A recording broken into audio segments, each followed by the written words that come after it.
Oke, baik.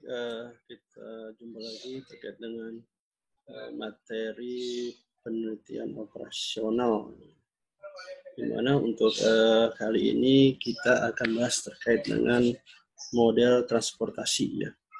Di mana untuk model transportasi nanti ini akan dibagi ke dalam dua solusi ya. Ada solusi awal dan solusi optimum. Nah, untuk yang pertama kita akan menggunakan solusi awal. Nah, kemudian ketika solusi awal sudah mendapatkan nilai minimum dari biaya transportasi, kita akan memverifikasi dengan menggunakan solusi optimum apakah benar dengan solusi awal tersebut sudah paling minim biaya transportasinya atau mungkin masih ada lagi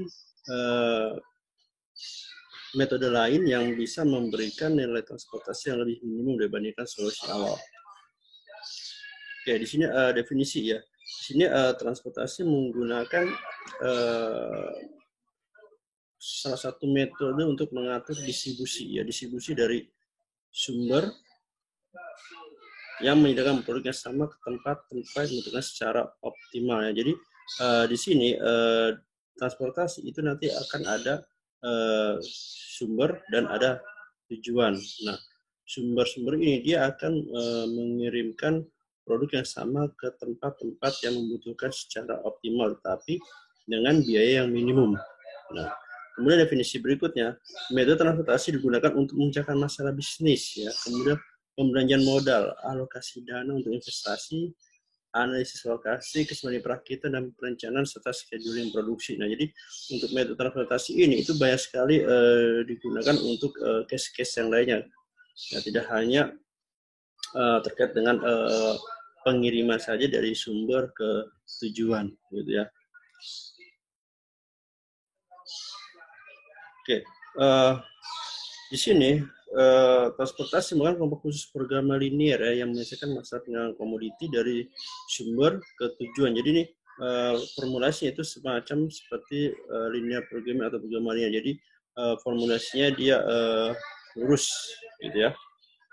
Nah, kemudian tujuan dari moda transportasinya adalah tadi terkait dengan biaya. Jadi di sini diharapkan dengan menggunakan metode transportasi, biaya distribusi dapat ditekan seminimal mungkin, gitu ya.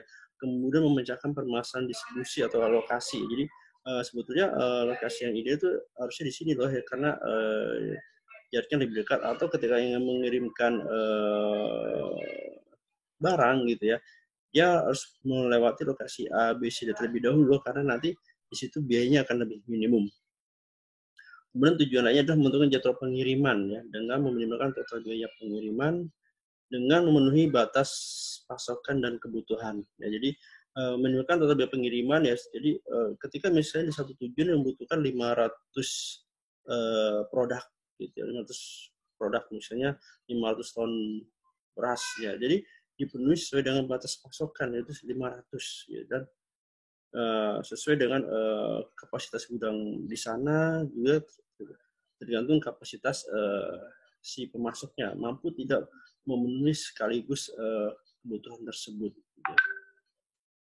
Kemudian mode transportasi juga untuk memecahkan persoalan bisnis lainnya ya. Tadi sudah dibahas dan di slide sebelumnya, tapi di sini juga ada terkait dengan pengiklanan, perencanaan modal, alokasi dan investasi ya, sampai dengan perencanaan produksi. Jadi sama seperti yang tadi tujuannya.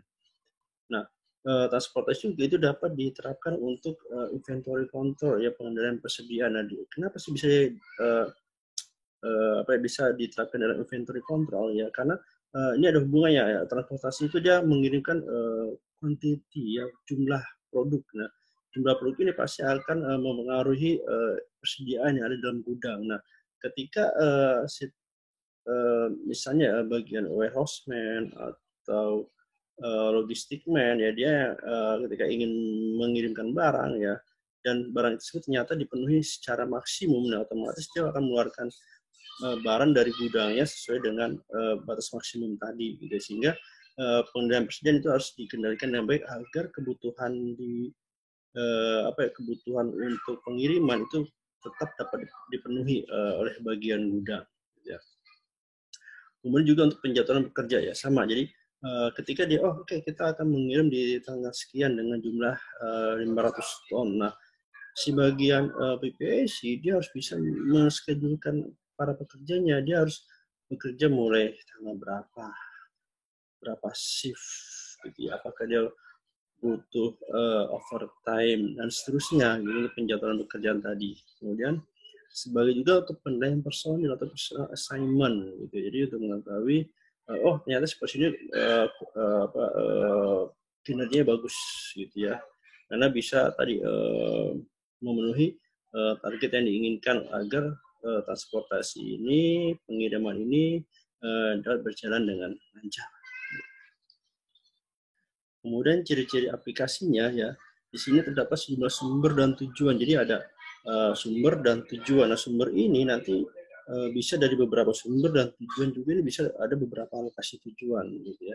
Jadi misalnya sumber 1 ke tujuan 1, atau sumber 1 ke tujuan 2, sumber 1 ke tujuan 3, dan seterusnya.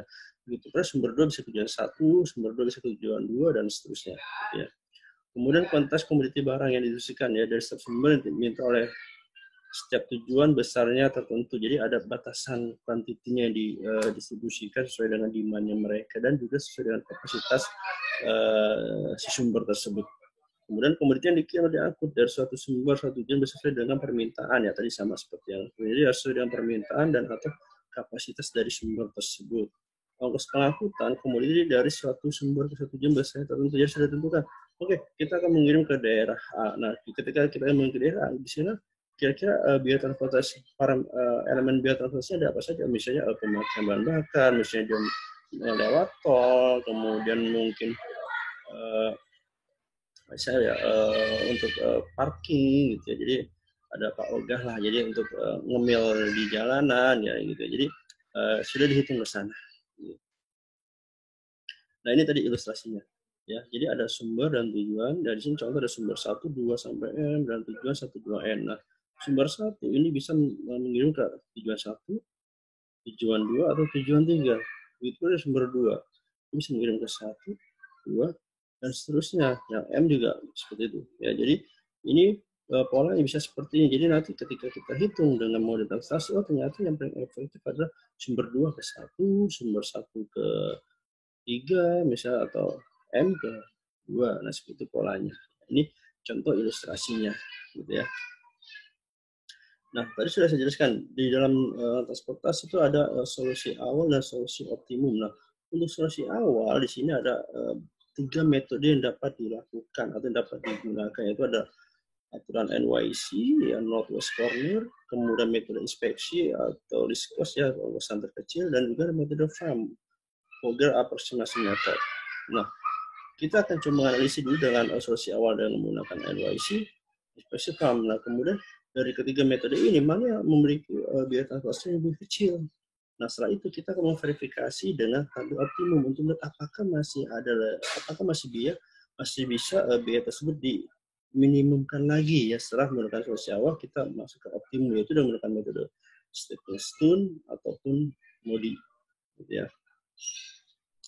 Nah, ini matriksnya ya. Di sini ada sumber A1 dan seterusnya, ada demand ya, kemudian ada tujuan 1, tujuan 2, dan seterusnya. Ada kapasitas atau supply ya. Supply ini adalah untuk si sumber, dan demand adalah dari tujuan.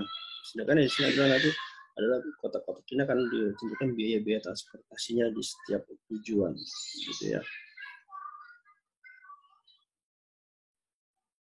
Nah, kemudian untuk metode NYC ya, di sini merupakan metode untuk menyusun tabel awal dengan cara mengalokasikan isi barang mulai dari yang letak pada sudut paling kiri atas. Jadi dimulainya adalah sudut kiri atas ya dalam tabel gitu ya.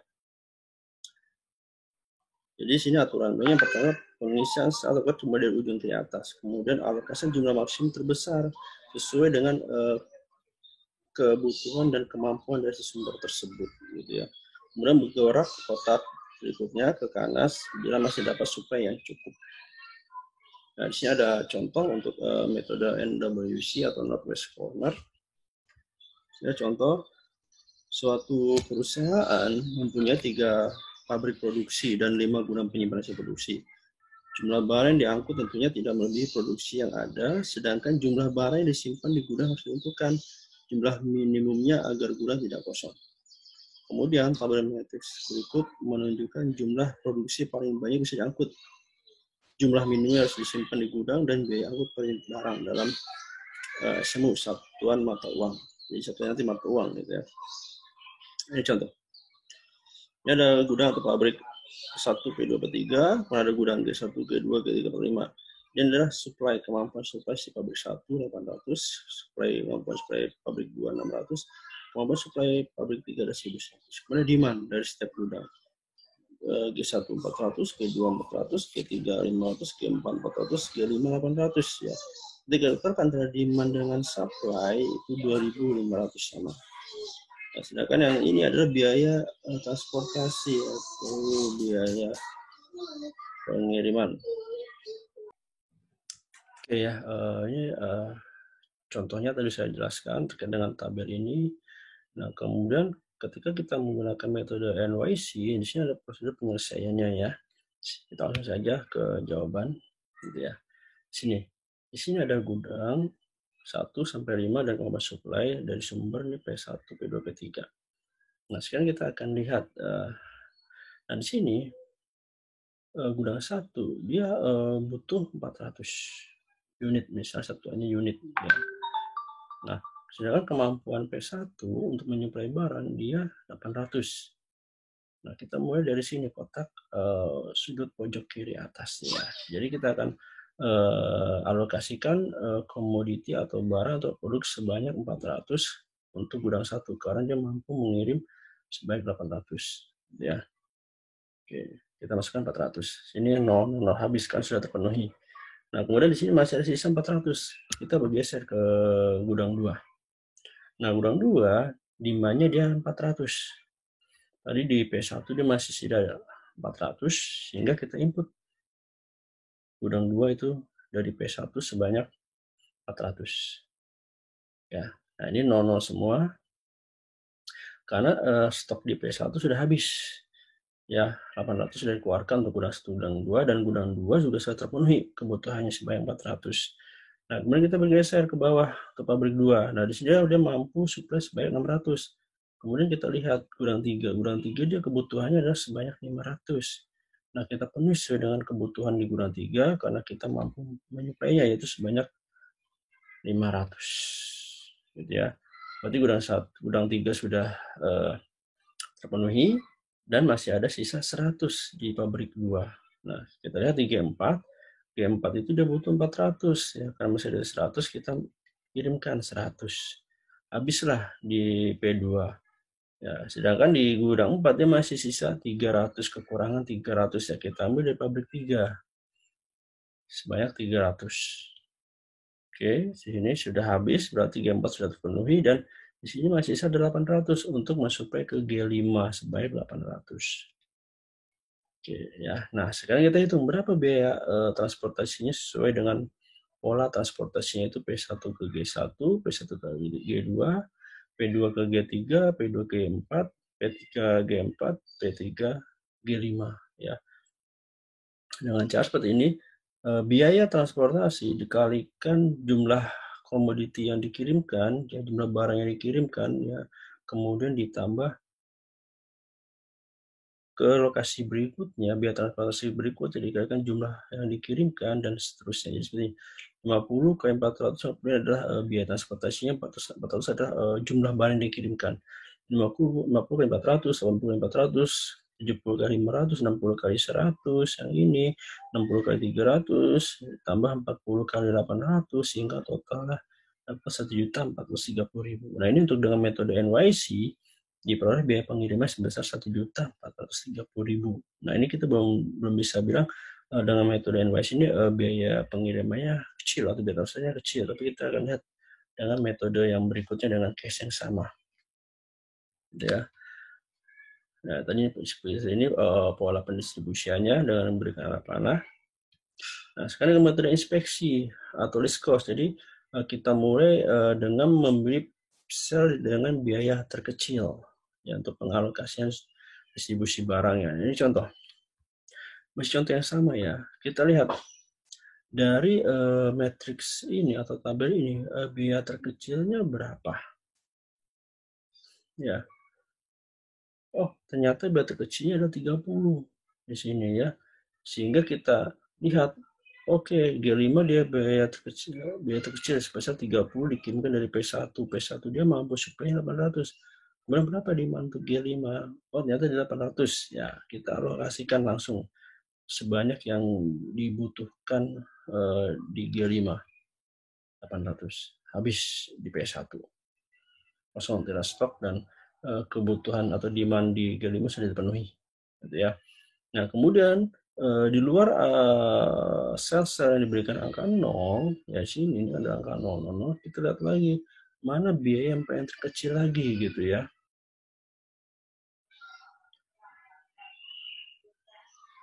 Oh, di sini ada di P2 dia ke G1 biaya 40 dan P3 ke G2 biaya 40. Nah, di sini ada dua biaya terkecil yang sama.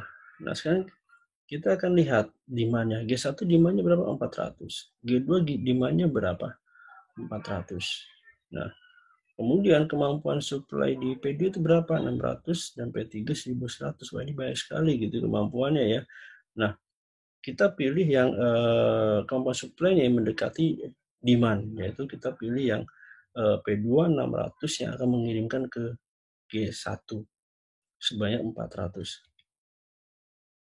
Ya, sehingga kebutuhan di G1 sudah penuhi dan di P2 dia masih ada stok sebanyak 200. Nah, 200 ini nanti kita akan alokasikan ke gudang yang belum dipenuhi kebutuhannya, gitu ya. Nah, sekarang kita lihat mana lagi biaya terkecilnya. Ya, yang 200 ini kita diamkan dulu yang 200 ya. Kita lihat lagi mana biaya terkecil. Oh, ternyata P3 ke G2 di sini 400, gitu ya. Apakah kita alokasikan 200 dari P2 atau kita langsung penuhi dari P3 sebanyak 400 karena mampu mengirimkan 1100 gitu. Atau yang P2 ini, stoknya P2 apakah kita akan alokasikan untuk ke G4 karena untuk di baris P2 biaya terkecilnya adalah 60 karena 70. Jadi kita masukkan di G4. Nah, kita lihat.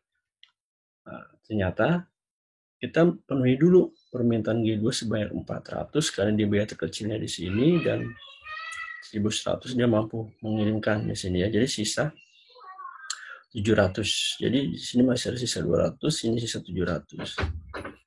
Ya. Ya, kemudian lanjutkan distribusinya gitu ya. 600, sisa 200, 1100 sudah kita gunakan sisa 700. Ya, kita alokasikan, kita lagi biaya terkecil. Oh, di sini ada biaya terkecil 60, dia demandnya 500, tadi kita masih 700. Ya, kita alokasikan 200. Oh, ternyata berdasarkan yang ini dia alokasikan dulu yang 200 gitu ya. Boleh bebas ya. Kita mau mengalokasikan 200 dulu, sisa 200 ternyata 700 ini. Ternyata dilihat dari P2 sel yang terkecil adalah biaya 60, kita penuhi di sini 200 karena dia butuhnya 400. Kemudian di sini masih ada sisa 200. Dia kirimkan dari P3. 500 untuk di G3 dan 200 di G4. Total pas. 200, 400, 500 total. Ya, gitu ya. Ini pola transportasinya dengan list cost. Nah, kemudian apakah biayanya lebih minimum dibandingkan dengan NWC? Ya, kita lihat di sini hasilnya. Ini polanya, ini hasilnya. Ya, setelah dikalikan antara biaya pengiriman dengan jumlah yang dikirimkan, ternyata diperoleh biaya transportasinya ada 1.100.000. Nah, ini lebih minimum lagi. Kalau yang menggunakan NYC, ya tadi dia 1.430.000. Nah, dia ada hemat 330.000. Nah, tetapi dengan metode inspeksi ini apakah sudah paling terkecil? Ya, kita bandingkan lagi dengan metode FAM. Gitu ya. Metode FAM ini dilakukan dengan cara mencari selisih biaya terkecil dengan biaya terkecil berikutnya untuk setiap kolom maupun baris. Nah, kemudian pilih selisih biaya terbesar dan alokasikan perlu sebaik mungkin ke saya memiliki biaya terkecil. Oke, jadi ini Ya, ini gitu ya. Ini untuk metode farm dengan case yang sama untuk membandingkan apakah metode farm ini bisa mendapatkan biaya lebih kecil lagi. Oke, di sini tadi demand, ini supply, ini ada I, ya, ini adalah iterasi ya, atau tahapan perhitungan gitu, iterasi. Nah, sekarang kita akan mengurangi biaya terkecil dan biaya terkecil yang berikutnya, gitu ya, di setiap baris maupun kolom. Oke, ini adalah 50 ke 40, 10, karena ini paling kecil dua ini. Kemudian yang G2 dia 70 dan 40. 70 40, yang G3 60 60, G4 60 sama 60, G5 juga dia 40 30, kemudian di P1 50 30 yang terkecil, dan 50 40 di P2 50 40, dan 50 40 di sini di P3 karena yang kecil 40 kosong. Nah, ini ada hasil pengurangannya 20 10 10 30. Nah, kemudian kita lihat selisih yang terbesar hasil pengurangan tersebut itu ada di G2 sebesar 30. Nah, kemudian di G2 ini kita lihat biaya terkecilnya ada di mana? Di sumber mana yang biaya terkecilnya ya? Pada kolom G2. Oh, di sini P1 80, P2 70, P3 ternyata yang paling kecil 40. Nah, dimasukkanlah distribusi barang atau dialokasikanlah barang ke G2 dari P3 sebanyak 400. Gitu ya. 400. Sudah terpenuhi lah di G2, ini sudah hilang. Ya, tidak perlu dihitung lagi ya. Kita berikan angka 0 saja nanti. Ini masih ada sisa 700.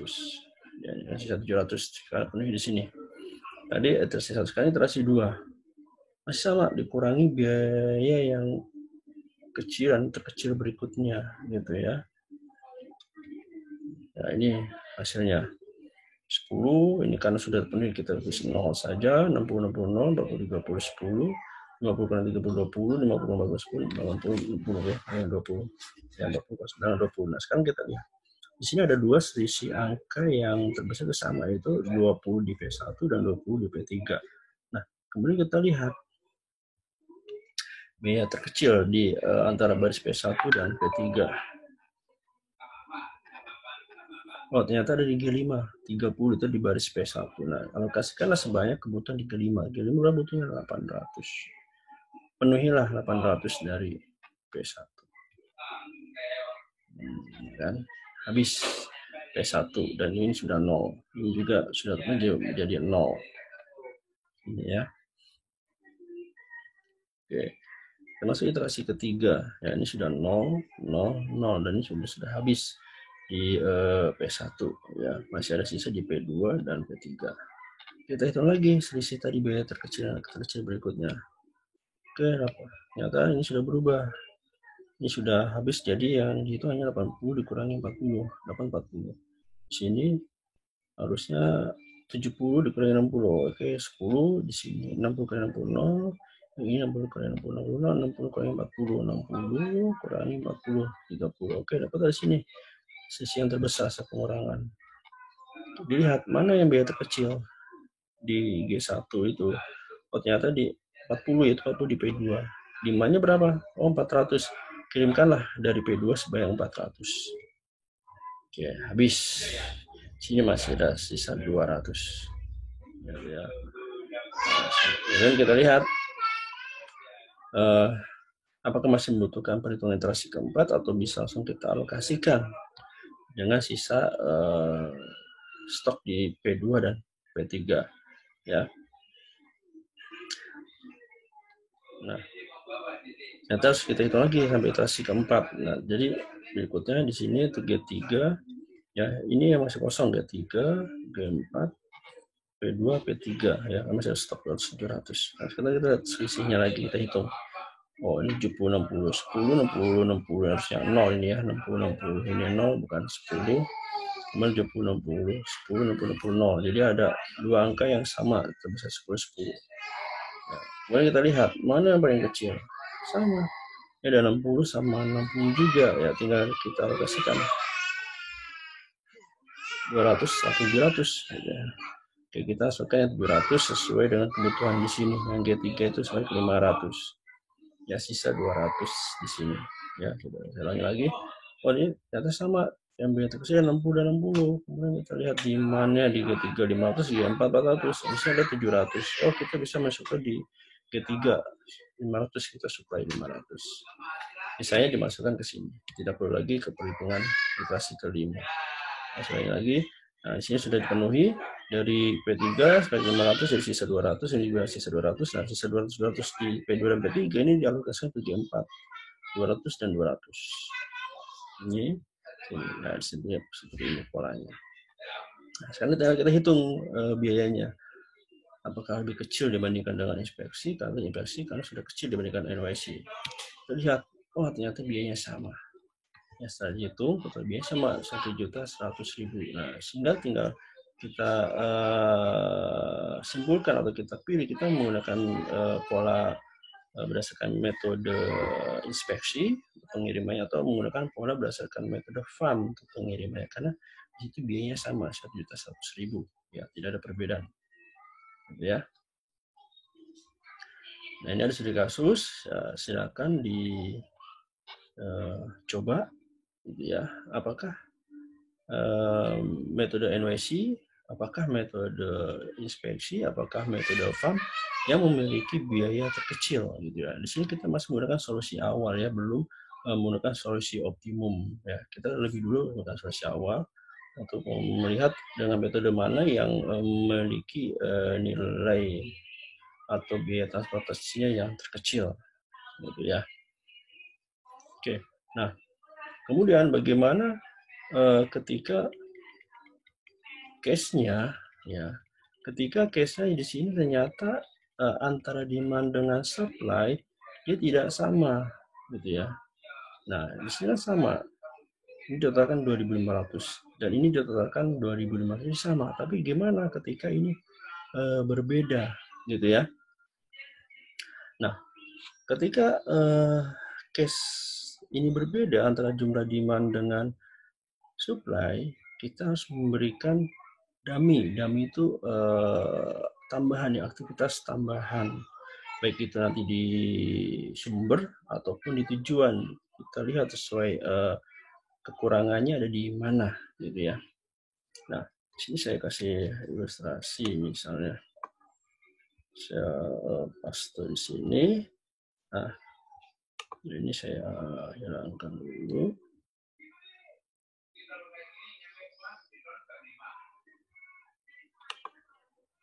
Ya, ini. Nah, kemudian misalnya saya kurangi ini 100. Ya, jadi tidak sama. Ya, ini menjadi 1.500. Oh, ini kurang dari 1.000 ya. 1.000 di sini ya. Jadi 2.400. Sedangkan yang ini ada 2.500 demandnya. Jadi kemampuan supply 2.500. Kemudian demandnya adalah 2.000. Kemampuan supply 2.400. Kemampuan demandnya adalah 2.500. Jadi ada selisih 100. Nah, ketika ada case seperti ini, bagaimana tuh cara solusinya? Pak, kita langsung hitung atau bagaimana? Ya, untuk seperti ini kita harus berikan dummy dulu, ya. Sedangkan dummy itu nanti akan mau diberikan di mana? Apakah di area tujuan atau area sumber? Nah, kalau seperti ini kan kekurangan di area sumber, ya, gitu ya. Ada kekurangan di area sumber, sehingga dummy ya nanti kita akan berikan di area sumber, kita tambahkan, gitu ya. Nah, ini seperti ini. Nah, kita kasih dummy kecil, gitu ya. Sini kita kasih 100. Di sini gimana biayanya? Di sini biaya 0. Kan sebenarnya hanya biaya aktivitas tambahan saja, tidak ada kegiatan pengiriman di dummy ini, sehingga dia biayanya ada 0 karena untuk melengkapi atau menyamakan antara supply dan demand. Nah, nanti ini akan dikirim via mana ya, sesuai dengan metode-metodenya yang tadi, baik itu dengan NYC, inspeksi maupun FAM, gitu ya. Nah, misalnya kita menggunakan metode NYC ya, tinggal dialokasikan gitu. Ya, sesuainya sesuai kemampuan supply dan kebutuhan di setiap tujuan, gitu ya. Misalnya ini 400, kita masukkan di sini 400 langsung, ya, langsung 400. Kemudian kita masukkan juga 400 di sini, ya. Habis di sini sudah 0. Plus 0. Ya. Plus 0. 0. Ya. Itu pula yang ini di G2. Ini sudah habis. 0. 0. Gitu ya. Nah, kemudian kita bergeser ke G3. Karena stok di P1 sudah habis dan P1 sudah selesai, kita masuk ke G3 itu dia butuh 500 di sini. Kita masukkan 500. Gitu ya. Masih ada sisa 100, kita masukkan di sini. 100. Ya. Nah, kemudian jadi P3 di Gembak masih ada kurang 300 karena boleh supply 100. Ya, ambil dari P3 yang stoknya 1000 di sini. Masukkan 300. Di sini. Dan di sini karena sudah ambil 300, di sini sisa 700. Nah, jadi yang kekurangan pengiriman kebutuhan itu ada di gudang 5. Dia ada kurang 100 di sini. 100. Nah, tinggal nanti di analisis. Nah, ini 100 ini, kekurangan 100 ini untuk di gudang 5 itu kita mau kirimkan dari mana? Apakah kita produksi dulu atau kita kirimkan bantuan via subkon, ya, sebanyak 100 untuk mengirimkan ke gudang 5, ya, sehingga akan memenuhi sebanyak 800. Nah, seperti ini ya. Jadi ketika ada perbedaan antara jumlah demand dengan supply, apakah demand lebih besar daripada supply atau sebaiknya supply lebih besar daripada demand, itu akan ditambahkan kolom atau baris dummy sebagai tambahan ya untuk memenuhi kebutuhan yang kurang tadi, gitu, apakah demand maupun supply. Oke, baik. Ya, mudah-mudahan penjelasan terkait dengan solusi awal mode transportasi ini dapat dipahami oleh teman-teman semua.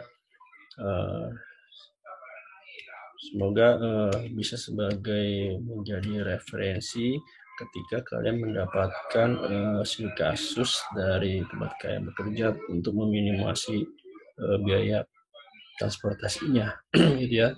Oke, saya cukupkan untuk penjelasan terkait dengan metode transportasi dengan solusi awal. Ya, untuk berikutnya nanti saya bahas terkait dengan solusi optimum. Ya, baik, cukup dari saya. Terima kasih, sampai jumpa lagi di lain kesempatan.